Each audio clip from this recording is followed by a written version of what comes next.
নমস্কার বন্ধুরা, আমরা রাতে আজকে আরেকটি নতুন ছোট্ট ব্লগ নিয়ে আপনাদের সামনে হাজির হলাম। আজ হচ্ছে 27শে আগস্ট, মঙ্গলবার। যথারীতি অন্য সপ্তাহের মতো আজকেও আমার কলেজ শুরু।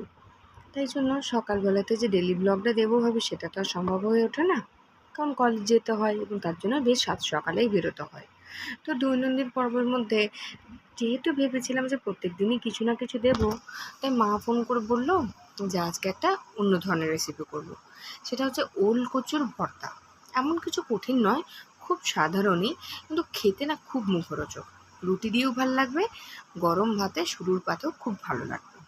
তো মা বললো আমি জোগাড়টা করেই রাখবো, তুই আসবি তাহলে তুই ভিডিওটা করতে পারবি, তখন দেবো। কিচ্ছু না, ভালো করে ওলকচুগুলোকে ছাড়িয়ে নিয়ে একটু ওটাকে সেদ্ধ করবেন। সেদ্ধ যখন করবেন নুন দেবেন, ভিনিগার দেবেন এবং বেশি করে সিটি দিয়ে একটু ভালোভাবে সেদ্ধ করবেন। সেদ্ধ করে জল ঝরিয়ে ঠান্ডা করে ওটা রেখে দেবেন। ব্যাস, আর কিচ্ছু না। একটা গোটা শুকনো লঙ্কা, কিছুগুলো কাঁচা লঙ্কা আর কাঁচা পেঁয়াজ, ব্যাস এই হচ্ছে জোগাড়। এটুকুনি দিয়েই হয়ে যাবে। জানেন তো, ইচ্ছে ছিল ডেলি ব্লগটা কন্টিনিউ করব, কিন্তু মা রাসুকে নিয়ে না আর প্রত্যেকটা রেসিপি আর এগুলো ফটো তুলতে পারে না। তাই আমরা রবিবার আর সোমবার আমার ছুটির দিনগুলোতে রান্নার সবগুলো আইটেমই দেবো এবং বাকি দিনগুলোতে যেটুকুনি আমাদের সম্ভব সেটুকুনি দেবো। কিছু কিছু বন্ধুরা আমার ইউটিউব চ্যানেলে কমেন্ট দিচ্ছেন, প্রশ্ন করছেন। বিশ্বাস করুন, যেগুলো শুনে আমার এত ভালো লাগে বা সেগুলো পড়ে আমার এত ভালো লাগে যে কিছু মানুষও তো দেখছে, তাদেরও তো ভালো লাগছে, তারা তাদের প্রশ্ন জানাচ্ছে, কেউ কেউ অনেক শুভেচ্ছাও জানিয়েছে যে এগিয়ে যাও, হবে। এগুলোই দরকার। একটা যখন নতুন কোনো উদ্দেশ্যে আমরা ঝাঁপিয়ে পড়ি, তখন সব থেকে বেশি যেটা দরকার হয় এটা হচ্ছে মোটিভেশন।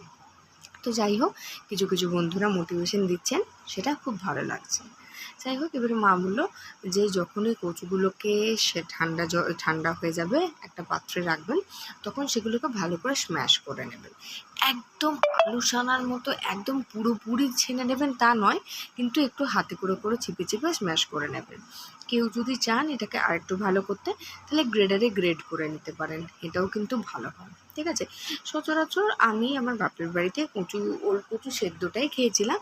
আরেকটা হয় ওলকচুর একদম কষা কষা করে মাংসের মতো একটা তরকারি, আদা পেঁয়াজ লঙ্কা রসুন সব কিছু দিয়ে, সেটাও বানায়। সেটা কোনো দিন হলে সেটাও দেবো। ব্যাস, কড়াই গরম হয়ে গেছে, তেলের পরিমাণটা একটু বেশি দেওয়া হয়েছে, আপনারা চাইলে কমও দিতে পারেন, কিন্তু অবশ্যই আপনারা ইউজ করবেন সরষের তেল। সাদা তেলে কিন্তু রান্নাটার একদমই স্বাদ আসবে না।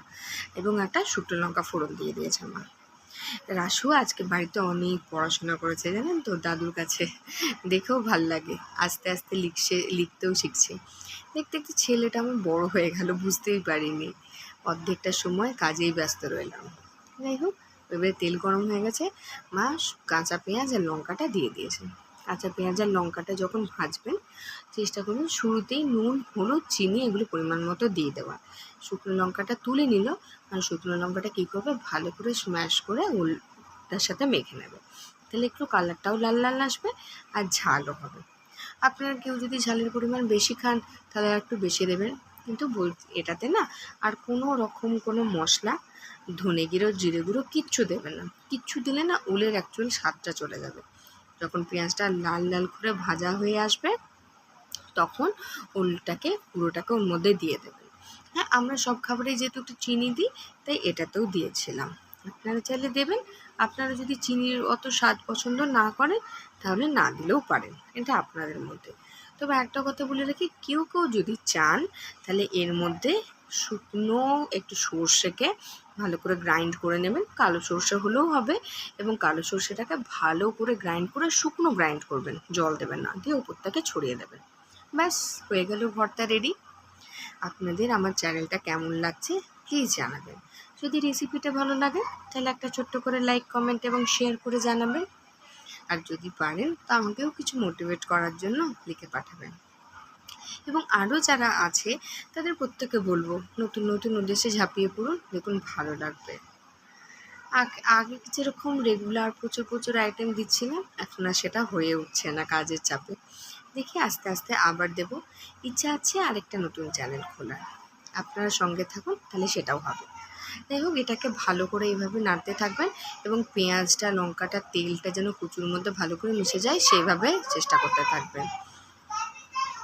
আর যখন এটা পুরোপুরি মাখানো হয়ে যাবে না, তখন ভালো করে এটাকে গ্যাসটাকে একটু কমিয়ে একটা সাইড রেখে, যেন একটা সাইড একটু যেমন যতক্ষণ না কড়াইতে লাগা লাগা হয়ে আসবে ততক্ষণ অবধি রেখে দেবেন। ব্যাস, রেসিপিটা হয়ে গেল। রাত্রেবেলা আমার রুটির সাথেও ভালো লাগবে, আর এটা পরের দিন সকালে ভাতের সাথেও। কাল আবার কলেজ আছে।